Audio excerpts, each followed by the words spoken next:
Hi students, third സെമിസ്റ്ററിലെ പ്രധാനപ്പെട്ട ഒരു theory പേപ്പറാണ് ബിസിനസ് റെഗുലേഷൻ. ബിസിനസ് റെഗുലേഷൻ അഥവാ ബിസിനസ് ലോ. ബിസിനസ്സുമായി ബന്ധപ്പെട്ട നിയമങ്ങളെക്കുറിച്ചാണ് ബിസിനസ് റെഗുലേഷൻ എന്ന് പറയുന്ന സബ്ജക്റ്റിൽ നമ്മൾ പഠിക്കുന്നത്. പ്രധാനമായിട്ടും Indian contract act, contract of agency, contract of guarantee, അതുപോലെയുള്ള കോൺട്രാക്റ്റുകളെക്കുറിച്ചാണ് ഇതിൽ പഠിക്കാനുള്ളത്. പുറമെ ലിമിറ്റഡ് ലയബിലിറ്റി പാർട്ട്ണർഷിപ്പ് പോലെയുള്ള കൺസെപ്റ്റുകളെക്കുറിച്ച് നമുക്ക് പഠിക്കുവാനുണ്ട്. ബിസിനസ് റെഗുലേഷൻ ഒരു തിയറി പേപ്പറാണ്. അതുകൊണ്ട് തന്നെ എക്സാമിന് എഴുതുന്ന സമയത്ത് കാര്യമായിട്ട് തിയററ്റിക്കലായിട്ടുള്ള കാര്യങ്ങൾ അതിൽ ഉൾപ്പെടുത്തേണ്ടതായിട്ട് വരും. സോ കൂടുതലായിട്ട് എന്ത് ചെയ്യേണ്ടി വരും? ഒരു കാര്യത്തെ എക്സ്പ്ലെയിൻ ചെയ്യേണ്ടതായിട്ട് വരും എന്നുള്ളതാണ്. സോ ഇന്നത്തെ ഈ വീഡിയോയിലൂടെ ബിസിനസ് റെഗുലേഷനുമായി ബന്ധപ്പെട്ട ഒരു പ്രീവിയസ് ഇയർ ക്വസ്റ്റ്യൻ പേപ്പർ നമ്മൾ ഡിസ്കസ് ചെയ്യുകയാണ്. 2016 ബിസിനസ് റെഗുലേഷൻ്റെ ക്വസ്റ്റ്യൻ പേപ്പറാണ് നമ്മളിവിടെ ഡിസ്കസ് ചെയ്യുവാൻ പോകുന്നത്. ഓരോ ചോദ്യങ്ങളായിട്ട് നമുക്ക് ഡിസ്കസ് ചെയ്യാം. ഒന്നാമത്തെ ചോദ്യം ഡിഫൈൻ കോൺട്രാക്റ്റ് എന്നുള്ളതാണ്. Define contract. കോൺട്രാക്റ്റിനെ ഡിഫൈൻ ചെയ്യുക, കരാറിനെ നിർവചിക്കുക എന്നുള്ളതാണ് ഒന്നാമത്തെ ചോദ്യം. അതിൽ കൊടുത്തിരിക്കുന്നു the Indian contract act, Indian കരാർ നിയമം 1872, 1872.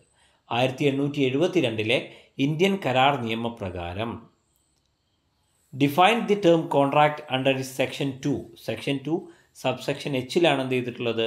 കോൺട്രാക്റ്റിനെ ഡിഫൈൻ ചെയ്തിരിക്കുന്നത്. An agreement enforceable by law, നിയമം മൂലം നടപ്പിലാക്കാൻ സാധിക്കുന്ന ഒരു ഉടമ്പടിയെ നമുക്ക് എന്ത് വിളിക്കാം? ഇന്ത്യൻ കോൺട്രാക്ട് ആക്ട് 1872 പ്രകാരം കോൺട്രാക്റ്റ് എന്ന് വിളിക്കാം. ഇതാണ് എഴുതി വെക്കേണ്ടത്. രണ്ടാമത്തെ ചോദ്യം ഡിഫൈൻ ബെയിൽമെൻറ്റ്. ബെയിൽമെൻറ്റിനെ ഡിഫൈൻ ചെയ്യുക, നിർവചിക്കുക എന്നുള്ളതാണ് രണ്ടാമതായിട്ടുള്ള ചോദ്യം. The term bailment refers to a legal relationship between two parties in common law where assets or property are transferred from a bailer to a bailee. ശ്രദ്ധിക്കേണ്ട കാര്യം, കോൺട്രാക്റ്റ് ഓഫ് ബെയിൽമെൻറ്റിൽ രണ്ടാളുകളുണ്ട് എന്ന് ആദ്യം മനസ്സിലാക്കുക. ഒന്നാമത്തെ വ്യക്തിയുടെ പേരാണ് ബെയിലർ, രണ്ടാമത്തെ വ്യക്തിയുടെ പേരാണ് ബെയിലി. ഈ ബെയിലറും ബെയിലിയും തമ്മിലുള്ള ഒരു കോൺട്രാക്ച്വൽ റിലേഷൻഷിപ്പാണ് സത്യത്തിൽ എന്ത് പറയുന്നത്? കോൺട്രാക്റ്റ് ഓഫ് ബെയിൽമെൻറ്റ് എന്നതുകൊണ്ട് അർത്ഥമാക്കുന്നത്. Contract of bailment is a legal relationship between two parties. രണ്ടാളുകൾ തമ്മിലുള്ള ഒരു ലീഗൽ റിലേഷൻഷിപ്പാണ് ഇവിടെയുള്ളത്. ഇവിടെ എന്ത് ചെയ്യുന്നു? Where assets or property are transferred from a bailor to a bailee. ഒരു ബെയിലറിൽ നിന്നും ബെയിലിയിലേക്ക് ബെയിലറുടെ കൈവശമുള്ള ഒരു അസറ്റിനെ അല്ലെങ്കിൽ പ്രോപ്പർട്ടിയെ കൈമാറ്റം ചെയ്യപ്പെടുന്നുണ്ട് ഇവിടെ. Here, the bailer transfers the physical possession of a piece of personal property to the bailee for a certain period of time but retain the ownership. ഇവിടെ എന്ത് ചെയ്യുന്നു? ബെയിലറിൽ നിന്നും ബെയിലിയിലേക്ക് എന്ത് ചെയ്യുന്നു? ഒരു വസ്തുവിൻ്റെ ഓണർഷിപ്പ് അല്ല, ഒരു വസ്തുവിൻ്റെ കൈവശാവകാശം ഒരാൾക്ക് മറ്റൊരാൾക്ക് കൈമാറ്റം ചെയ്യുന്നു ഒരു നിശ്ചിത കാലയളവിലേക്ക്. But the bailor retains the ownership. പക്ഷേ എന്ത് ചെയ്യുന്നുണ്ട്? ബെയിലർ ഓണർഷിപ്പ് അയാളുടെ കയ്യിൽ തന്നെയാണ്, ബെയിലറുടെ കയ്യിലാണ്, ബെയിലിക്ക് ഉപയോഗിക്കുവാൻ വേണ്ടി മാത്രം കൊടുത്തതാണ്. അടുത്ത ചോദ്യമാണ് what is an acceptance. Acceptance എന്നാൽ എന്ത്?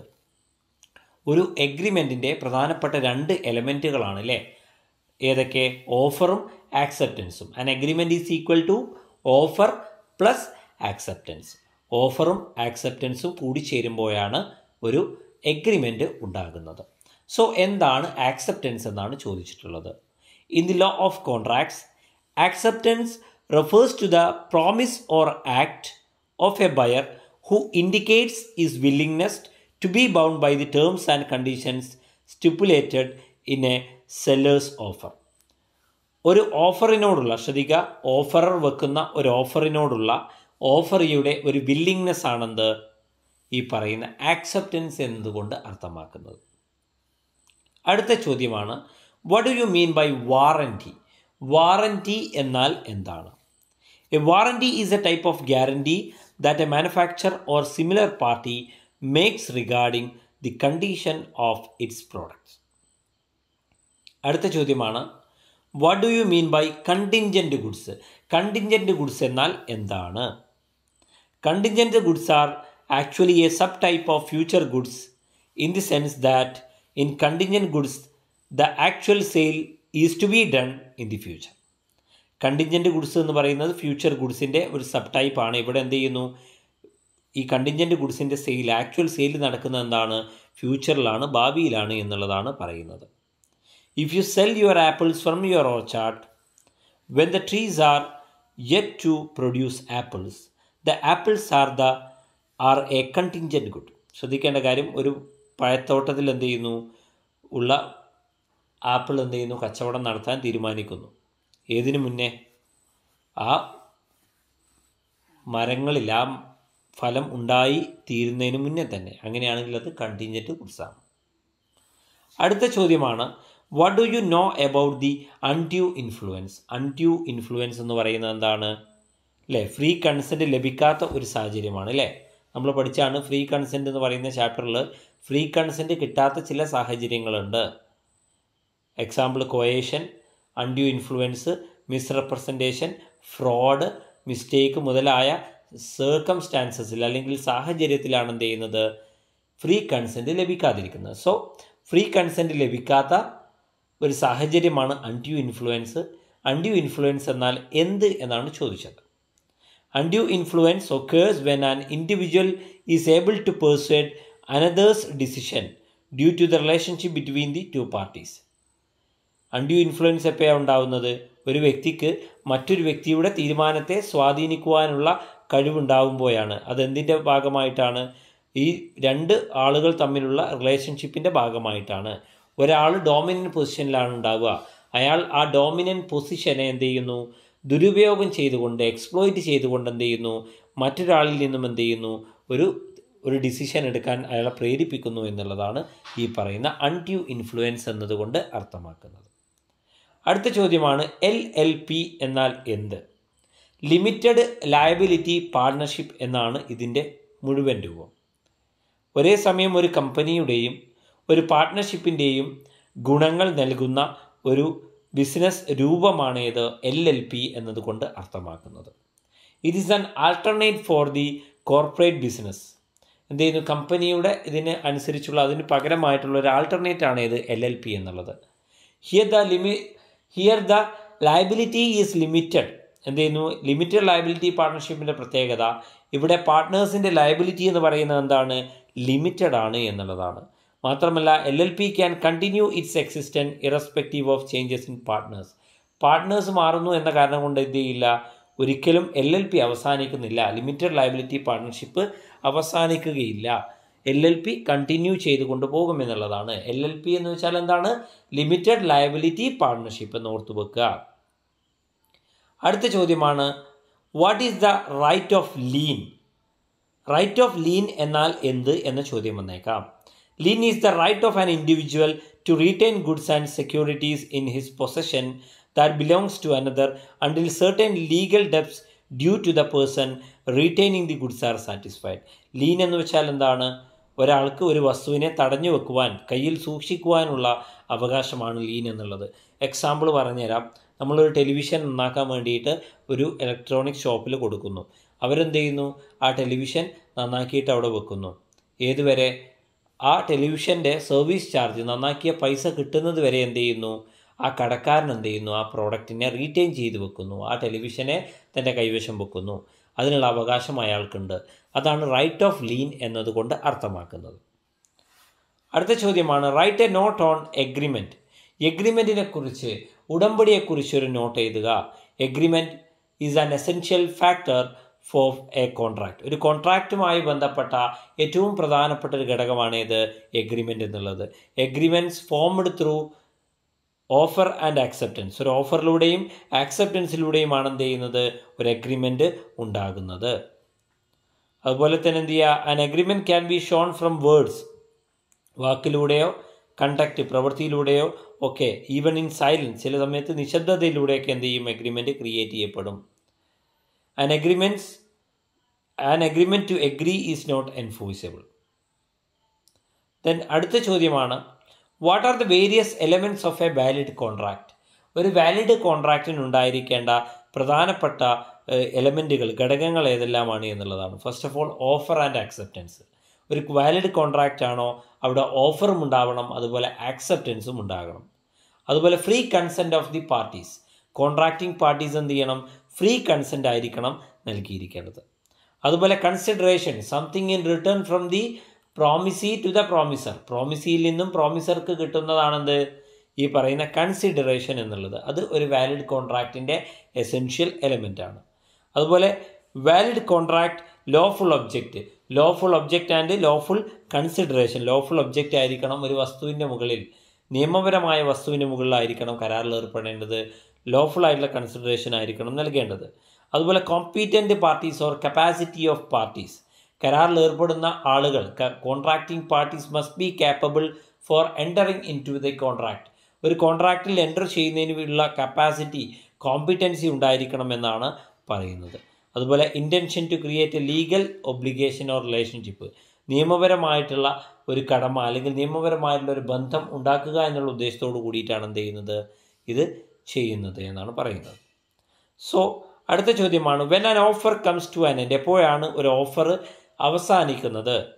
വിവിധ സാഹചര്യങ്ങളിലുണ്ട്. By revocation, rejection, lapse of time, സമയം പാഴാക്കിക്കൊണ്ട്, കണ്ടീഷണൽ ഓഫർ വെച്ചുകൊണ്ട്, കൗണ്ടർ ഓഫർ വെച്ചുകൊണ്ട്, അതുപോലെ operation of law, death, acceptance and illegality. ഇത്തരത്തിലുള്ള സാഹചര്യങ്ങളിലൊക്കെ എന്ത് ചെയ്യുന്നുണ്ട്? ഒരു ഓഫർ അവസാനിക്കുന്നുണ്ട് എന്നാണ് പറയുന്നത്. അടുത്ത ചോദ്യമാണ്, what are the essential features of A contract of guarantee? Contract of guarantee is a special kind of contract. There involves three parties: principal debtor, creditor, surety. മൂന്ന് ആളുകളാണ് അവിടെ ഉള്ളത്. There are three parties involved in a contract of guarantee. Contract of guarantee is a special type of contract. There should be existence of debt for which some person other than the surety should be primarily liable. It is not necessary that the surety should be benefited in respect of the consideration. All the essentials of valid contract should be present. Creditor and surety must be competent. Surety's liability is dependent on the principal debtor's default. Guarantee must not be obtained by misrepresentation. Guarantee must not be obtained by concealment of material facts. അടുത്ത ചോദ്യമാണ്, what do you mean by caveat emptor? Caveat emptor എന്ന വാക്കിന് അർത്ഥം എന്താണ്? കാവിയറ്റ് എംപ്റ്റർ എന്ന് വെച്ചാൽ buyer beware എന്നാണ് പറയുന്നത്. ഒരു ഉൽപ്പന്നം വാങ്ങുന്ന വ്യക്തി എന്ത് ചെയ്തിരിക്കണം? Must be beware. ശ്രദ്ധാലുവായിരിക്കണം, ജാഗ്രതയുള്ള ആളായിരിക്കണം, സൂക്ഷിക്കണം എന്നാണ് പറയുന്നത്. Let the buyer beware. ഒരു ബയർ പ്രൊഡക്റ്റ് പർച്ചേസ് ചെയ്യുന്ന സമയത്ത് വളരെ വിജിലൻ്റ് ആയിരിക്കണം, വളരെ ശ്രദ്ധയുള്ള ആളായിരിക്കണം, വളരെ ജാഗ്രതയോട് കൂടിയിട്ടായിരിക്കണം എന്ത് ചെയ്യേണ്ടത്? ഒരു പ്രൊഡക്റ്റിനെ വാങ്ങേണ്ടത് എന്നാണെന്ത് കോൺട്രാക്ട് ലോ പ്രകാരം കാവിയറ്റ് എംപ്റ്ററിനെ കുറിച്ച് പറയുന്നത്. ഓക്കെ, ശ്രദ്ധിക്കേണ്ട കാര്യം, ഒരു പ്രൊഡക്റ്റ് വാങ്ങുന്നതിന് മുന്നേ the buyer must be beware about the product. ഒരു പ്രൊഡക്റ്റുമായി ബന്ധപ്പെട്ട് നല്ല ധാരണ ഉള്ള ആളായിരിക്കണം എന്നാണ് എന്ത് ചെയ്യുന്നത് ഇവിടെ പറയുന്നത്. അതാണ് doctrine of caveat emptor. Let the buyer beware എന്നാണ് അതിനെ വിളിക്കുന്നത്. ഓക്കെ, അതുപോലെ കാവിയറ്റ് വെൻഡർ ഉണ്ട്, അത് ലെറ്റ് ദ സെല്ലർ ബിവെയർ എന്നുള്ള അർത്ഥമാണ്. അത് നമുക്ക് പഠിക്കാനില്ല, പറഞ്ഞു വന്നേ ഉള്ളൂ. അടുത്ത ചോദ്യമാണ്, differentiate between sale and agreement to sell. സെയിലും അതുപോലെ എഗ്രിമെൻറ്റ് ടു സെല്ലും തമ്മിലുള്ള വ്യത്യാസം എന്താണ്? സെയിൽ എന്ന് വെച്ചാൽ എന്താണ്? Ownership passes to the buyer. ഒരു വിൽപ്പന നടന്നു കഴിഞ്ഞാൽ ഓണർഷിപ്പ് എന്ത് ചെയ്യും? ആരിലേക്ക് പാസ് ചെയ്യും? ബയറിലേക്ക് പാസ് ചെയ്യും. പക്ഷേ എഗ്രിമെൻറ്റ് ടു സെല്ലിൽ എന്താണ്? Ownership remains with the seller. സെല്ലറുടെ കൈവശം തന്നെയാണ് ഇത് ഒരു ഉൽപ്പന്നത്തിൻ്റെ ownership. Sale is a executed contract. നടപ്പിൽ വരുത്തിയ കോൺട്രാക്റ്റാണ് ഇത് സെയിൽ എന്നുള്ളത്. എഗ്രിമെൻറ്റ് ടു സെൽ എന്നുള്ളത് എന്താണ്? എക്സിക്യൂട്ടറി കോൺട്രാക്റ്റാണ്, ഇതുവരെ നടപ്പിൽ വരുത്താത്തത്, ഔട്ട്സ്റ്റാൻഡിങ് ആയിട്ടുള്ള കോൺട്രാക്റ്റാണ്. അതുപോലെ risk of loss falls on the buyer. ഒരു പ്രൊഡക്റ്റുമായി ബന്ധപ്പെട്ട് അത് നഷ്ടം വഹിക്കുന്ന ആരായിരിക്കും? ബയർ ആയിരിക്കും എന്നുള്ളതാണ്. ഒരു ഉൽപ്പന്നം വിറ്റ് കഴിഞ്ഞാൽ വിറ്റ ഉടനെ എന്ത് ചെയ്തു, അതിൻ്റെ ഓണർഷിപ്പ് ബയറിലേക്ക് മാറുമല്ലോ. സോ ആ പ്രോഡക്റ്റിന് എന്തെങ്കിലും സംഭവിച്ചാൽ അതിൻ്റെ മുഴുവൻ ഉത്തരവാദിത്തം ആർക്കായിരിക്കും? ബയർക്കായിരിക്കും. പക്ഷേ ഇവിടെ എഗ്രിമെൻറ്റ് ടു സെല്ലിൽ എന്താണ് പറയുന്നത്? Risk of loss falls on the seller. ഒരു ലോസ് ഉണ്ടായാൽ അതിൻ്റെ ഉത്തരവാദിത്തം ആരായിരിക്കും? സെല്ലറായിരിക്കും. കാരണം സെയിൽ ചെയ്ത് കഴിഞ്ഞിട്ടില്ല. അതുകൊണ്ട് seller cannot resell the goods. ഒരു സെല്ലർക്ക് എന്ത് ചെയ്യുക? ഒരാൾ വിറ്റ സാധനത്തെ വീണ്ടും അയാൾക്ക് വിൽക്കാൻ പറ്റില്ല. Seller can sell goods to the third party. Agreement to sell പറഞ്ഞാൽ എന്താണ്? മൂന്നാമതൊരാൾക്ക് വേണമെങ്കിൽ എന്ത് ചെയ്യുക? പ്രോഡക്റ്റിനെ സെയിൽ ചെയ്യുവാൻ സാധിക്കുമെന്നുള്ളതാണ്. അടുത്തതാണ് what are the essentials of a valid offer. ഒരു വാലിഡ് ഓഫറിൻ്റെ എസെൻഷ്യൽസ് എന്തൊക്കെയാണ്? ഒന്ന്, capable of creating A legal relation. ഒരു ലീഗൽ റിലേഷൻ, നിയമപരമായിട്ടുള്ള ഒരു ബന്ധം ഓഫറും ഓഫറിയും തമ്മിൽ ഉണ്ടാക്കുവാൻ സാധിക്കുന്ന ഒന്നായിരിക്കണം എന്ത്? ഒരു വാലിഡ് ഓഫർ. അതുപോലെ സെർട്ടൈൻ ആൻഡ് ഡെഫിനിറ്റ്, വെയ്ഗായിട്ടുള്ള അവ്യക്തമായിട്ടുള്ള കാര്യങ്ങളുടെ മുകളിൽ ഒരിക്കലും എന്ത് ചെയ്യാൻ പാടില്ല? ഓഫർ വെക്കാൻ പാടില്ല. ക്ലിയർ ആയിട്ടുള്ള പക്ക ആയിട്ടുള്ള കാര്യങ്ങളുടെ മുകളിലായിരിക്കണം എന്ത് ചെയ്യേണ്ടത്? ഓഫർ വെക്കേണ്ടത്. Communicated to the offeree. ഒരു ഓഫർ വെച്ച് കഴിഞ്ഞാൽ ആ ഓഫറിനെ കുറിച്ചുള്ള ഡീറ്റെയിൽസ് ആർക്ക് പാസ് ചെയ്യണം? ഓഫറിയോട് പാസ് ചെയ്യണം. ഓഫറിയോട് കമ്മ്യൂണിക്കേറ്റ് ചെയ്യണം, ആശയവിനിമയം നടത്തണം. Intention to obtain the assent of the other party. ഒരു ഓഫർ വെക്കുന്ന എന്തിനു വേണ്ടിയിട്ടാണ്? മറ്റൊരു വ്യക്തിയുടെ, അതർ പാർട്ടിയുടെ അംഗീകാരം നേടുന്നതിനോ മറ്റൊരു വ്യക്തിയുടെ സമ്മതം നേടുന്നതിനോ വേണ്ടിയിട്ടാണ്. അതുപോലെ തന്നെ മേ ബി കണ്ടീഷണൽ ആയിട്ടുള്ള ഓഫറുകൾ ഉണ്ടാവാം. May be either specific or general. ഒരു വ്യക്തിക്ക് മാത്രമായിട്ടൊരു ഓഫർ കൊടുക്കാം, അല്ലെങ്കിൽ പൊതുവായിട്ട് എല്ലാവർക്കും കൂടിയിട്ടൊരു ഓഫർ കൊടുക്കുവാൻ സാധിക്കും. അതാണ് എയ്തർ സ്പെസിഫിക് ഓർ ജനറൽ എന്ന് പറയുന്നത്. അതുപോലെ തന്നെ offer may be expressed or implied. ഒന്നെങ്കിൽ വാക്കാലെയോ എഴുത്ത് രൂപത്തിലോ, വേർഡ് ഓർ റിട്ടൺ രൂപത്തിൽ എന്ത് ചെയ്യും? ഇതിനെ എക്സ്പ്രസ് ചെയ്യാൻ സാധിക്കും. നമുക്കൊരു ഓഫറിനെ എക്സ്പ്രസ് ചെയ്യാം. അങ്ങനെയാണെങ്കിൽ അത് എക്സ്പ്രസ് ഓഫർ എന്നാണ് അറിയപ്പെടുന്നത്. ഇംപ്ലൈഡ് ഓഫർ എന്ന് വെച്ചാലോ by act or conduct a specific performance. ഒരു നിശ്ചിത പ്രവൃത്തി ചെയ്തുകൊണ്ട് എന്ത് ചെയ്യുക? ഇത് ചെയ്യുവാൻ സാധിക്കും. അതുപോലെ different from an invitation to an offer. ഓഫറിലേക്ക് ഒരാളെ ഇൻവൈറ്റ് ചെയ്യുക എന്നുള്ളത് ഓഫറിന് സമമല്ല എന്നാണ് പറയുന്നത്. So these are the essentials of a valid offer. Next, what are the rights and duties of an agent. ഒരു ഏജൻറ്റിൻ്റെ റൈറ്റും ഡ്യൂട്ടീസും ഒക്കെ എന്തെല്ലാമാണ്? റൈറ്റ്സ് ഓഫ് ആൻ ഏജൻറ്റ് പറയുന്നു, agent's right of retainer, agent's right of lien on principal's property, right to be indemnified against the consequences of all the acts done in good faith, right to indemnification against the consequences of lawful and or legal acts. Then duties of an agent, duty to conduct principal's business according to his instruction or direction, to act on behalf of the principal on the termination of an agency or upon the death of the principal, agent's duty to carry on the work with reasonable care, skill, diligence.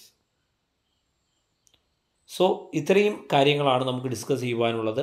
2016 business റെഗുലേഷൻ്റെ ബന്ധപ്പെട്ട ഒരുപാട് questions നമ്മൾ discuss ചെയ്തു. ഇതൊക്കെ വ്യക്തമായി മനസ്സിലായിട്ടുണ്ടാവും എന്ന് കരുതുന്നു. Thank you.